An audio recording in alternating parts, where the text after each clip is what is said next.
Hello, Catrin. So the last time I heard you read would have been a couple of years ago, fresh from your success of winning the Welsh Book of the Year for the amazing book Salt. So what can we expect from this book, which is obviously eagerly anticipated? Well, it's a sequel to Salt. It's the same family. It's following a different character.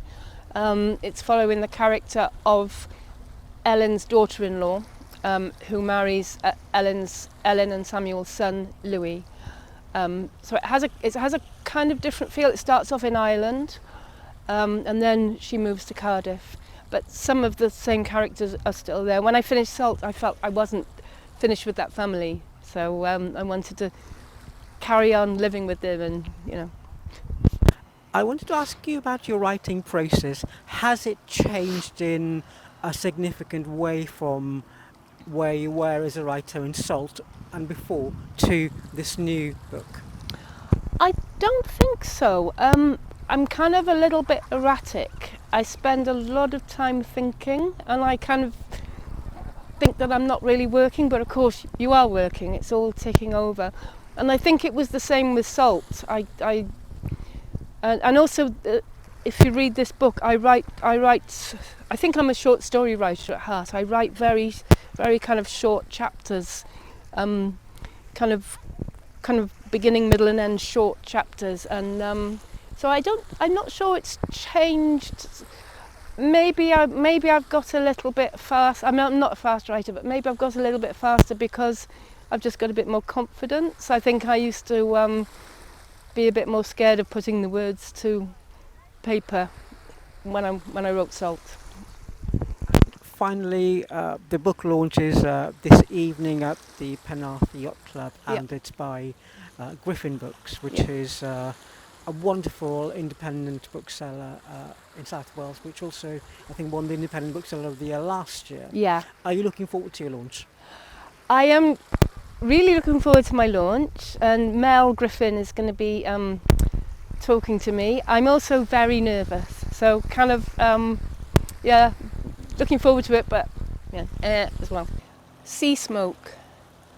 When Mary Byrne was 6 years old, her mother slammed the front door of their cottage behind them and hoisted her children into the back of a cart to start a new life in the city. Sea smoke spun in, creeping along the harbour wall. 3-year-old Aggie wailed, her face snot wet, and Mary's older sister Nora held her tight, whispering songs into her hair. Mary and Tess held hands under the blanket, their cloud breath mingling. James sat with his back to all of them, pretending not to cry. Neighbours watched from doorways, arm wrapped against the cold. Mammy flung her shawl over her head and climbed up beside the driver, straight-backed. "Small town people," she said. "It'll be different in the city." She nodded to the driver. He slapped the reins on the back of the sad, hunched horse, and they set off, away from the cottage on the harbour where Mary had slept in a bed under the eaves with a tangle of sisters for the whole of her life, where she'd felt safe until the day she'd seen Daddy laid out on the kitchen table in his British Army uniform, his face cold as a rock. The cart rattled along the harbour wall, away from the stacked fish baskets and the herring boats with their rigging webbed against the sky, away from the calls of the boatmen and Mad Maggie's blasphemous songs. They crossed the river bridge and lonely birds called across the water, the church looming on the hill above them. Somewhere behind it, Daddy slept in the earth. Hardly anyone came to Daddy's funeral, just a handful of neighbours and the lodgers, 3 sea-scented harbour labourers who slept in the second bedroom, packed like fish in the small bed, with their grime-soled feet poking out from under the blankets. Aggie cried, but nobody else did. Mammy's face was as grey as the ashes the priest spoke about. In the days after the funeral, Mammy had a lot of whispered conversations with Kathleen Bryan, one of the few neighbours still speaking to them. The children knelt on the floor of the bedroom, peering through the cracks between the floorboards, trying to decipher the low voices of the women. It was after one of these conversations that Mammy burst into the bedroom as they pretended to sleep. "Get up! Get your coats!" A wind whipped in from the sea, cold and breathy. Mammy walked fast up the hill towards the church, the children in a silent little line behind her. The church was in darkness, solid and watchful. Mammy hammered on the tall door with both her hands. After a long moment, someone unbolted the door from inside. It creaked open just a little, and Father Patrick peered out, at Mammy, at the cluster of children behind her, then stepped backwards into the dark chasm of the church. They followed him. Mary had never seen the church like this, stone cold and silent. No curls of incense smoke, no crying babies, no stained glass saints. The only lights were from the prayer candles. Father Patrick's face was shadowed, unreadable. "Please," said Mammy, "I need help. I have no food, no money for the rent." Mammy, who was proud, who never asked for anything. "Your husband was a weak and foolish man," said Father Patrick, and an echo came back. "Man, man." Mary felt the blind eyes of the saints watching them. "He had his reasons, Father. He didn't want his family to starve." The flicker of a smile appeared on Father Patrick's face, then died. "And is any of it my fault?" Mammy said. "Is it the fault of the children?" There was a long silence, and then Father Patrick turned and walked away, his cassock flying around his ankles. "Father, please." The voice came out of the blackness. "Ask the British Army for help." Daddy had sold his fishing boat and joined the British Army. He was going to Africa to fight the savages, he said. He would get a good pension, he said. But he'd only got as far as England before he fell ill. They delivered him back in a box. According to the British Army, the family weren't owed a farthing. At the far end of the church, an unseen door creaked open and then slammed shut. The prayer candles shuddered. Mammy turned, dipped her fingers in the font, made the sign of the cross and left. The children followed, afraid to say anything, afraid that something terrible was about to happen. And it did. Mammy sat on the steps of the church and sobbed. Mammy had buried her husband and a drowned son without weeping. Mammy had held her head high when neighbours had shouted at her in the street that the family were traitors and unionists. Mammy was 6 feet tall and as strong and unbreakable as the ruins of the Black Castle, which stood impervious on the rocks above the town, enduring centuries of storm rage. But now she'd crumbled, which meant that the world had ended. Nora shook her shoulder. "Mammy, stop it. Mammy, get up." The other children just stood and stared in horror. Somewhere a dog howled and men's voices floated up the hill from the harbour, a late fishing boat coming in. Yellow leaves spun and scuttered. Then the church door creaked open again and Father Patrick came out.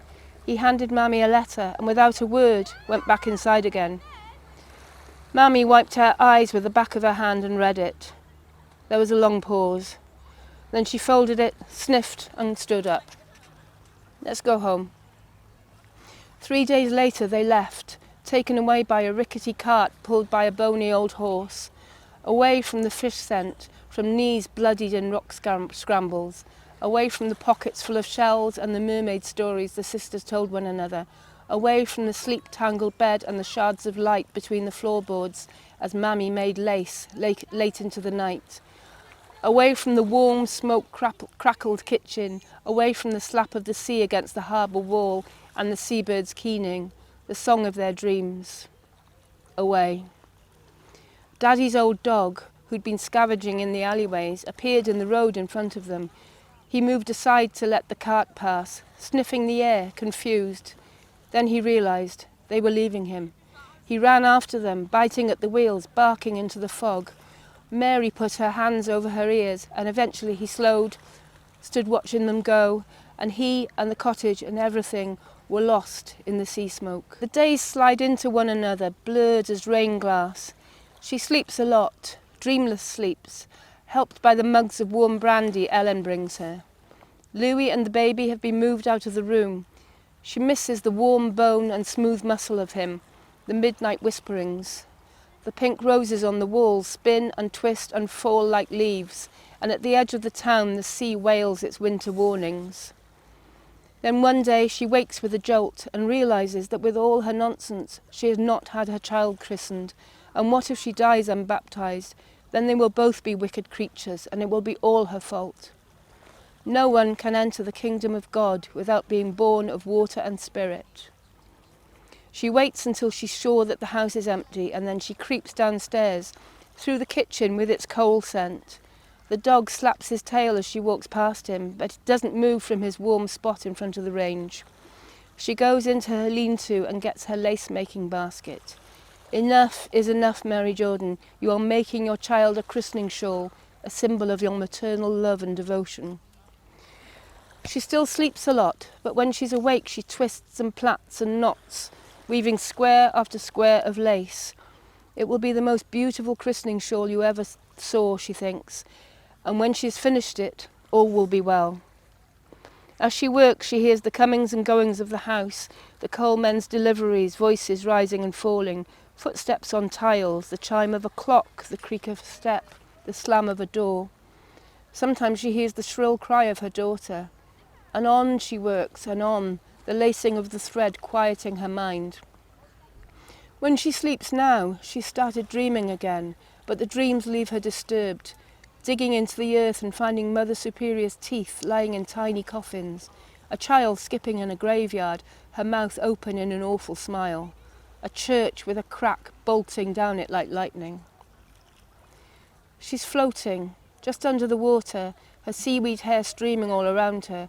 She knows the lake she lies in is dark and murky, but there are stones on her eyes and she can't see. From far away she hears a bang, a door slamming shut, and she thrashes her tail and slowly rises, breaks the surface. The stones fall from her eyes, sink to the bottom, and she becomes human again, a human in a bed in a darkened room. She takes a moment to shake the dream water from herself, then gets out of bed, walks across the room, pulls open the curtains. Down below, Ellen is pushing the pram across the road. She stops to manoeuvre the front wheels onto the pavement on the other side, then bends in to adjust the blankets and to say something to the baby. In the graveyard beyond the wall there are crocuses clustering around the roots of the trees, and graveyards throw shadows across the grass. How long has she been asleep? Her head eddies like a goldfish bowl. She watches as Ellen pushes the pram up the road and disappears round the corner. It's like watching a stranger. She pulls on her dressing gown but can't find her slippers. She goes barefoot out into the dark hallway. There are no voices, just the arrhythmic tick and jangle of clocks. She doesn't know what time it is. Maybe Louis is at work. Maybe Bright is back on the road. There seems to be no one here. But then she smells something warm, sweet, full of spice. She walks down the stairs, feels her feet cool on the tiled floor. He's singing to himself, Noah, as he bends over the frying pan in the kitchen. I'll see you in my dreams, hold you in my dreams. He has a nice voice, deep, honeyed. He's flipping a fish in a pan, the dog sitting expectantly at his feet. He turns and smiles at her. She wonders whether this is real or whether she's still dreaming. Ah, he says, they said you were sleeping. I was. I just got back this morning, fancied me a bit of good food after all that ship slop. She's not sure whether she's supposed to answer or whether he's just talking to himself. She pulls up a chair, leans her elbows on the table. This like something my mother and my auntie used to make, only they made it with flying fish. Fish that fly? Huh. Oh yes, they fly. He flips the fish deftly, laughs. Bit like that. But you don't get them here. This is just an ordinary old white fish. Fish that fly. For some reason she thinks of Glennie, a silver girl, breaking the surface of the sea. The laughter of the women in that kitchen, he says, loud enough to be heard the other side of the island. He smiles, and she knows it's not the pan he's looking at, but the kitchen of his mother, dark with steam and the voices of women, scented with the food of his childhood. She thinks about her sisters. You turning scrawly as a puff of smoke, he says. Eat with me. She doesn't want to eat.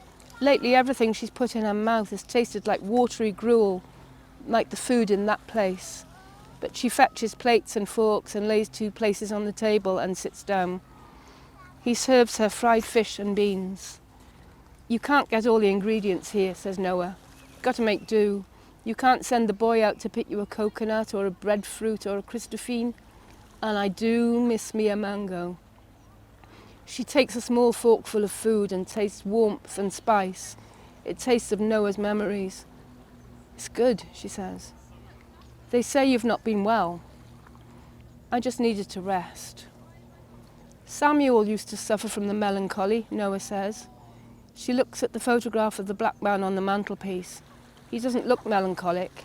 His eyes are a little like Louis's, narrow, with a smile just behind them. Wish I could have helped him, said Noah, but when those thoughts came, they took over his head. I tried to feed him, like I'm feeding you, but at the end, I couldn't get through to him, not with my mind, my words, and not with my food. His eyes are growing milky with age. He was a good man, says Noah. Sometimes this world's too hard for good people. How did he die? Mary asks. He just stopped living. She waits for more, but then he says, oh, I forgot, I got you something. He goes out into the hall and comes back with a jar. Inside is something red gold, something that looks sweet.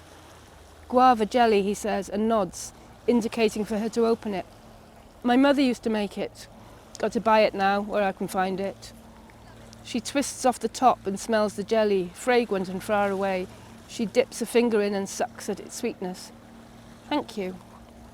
And she knows she must write a letter.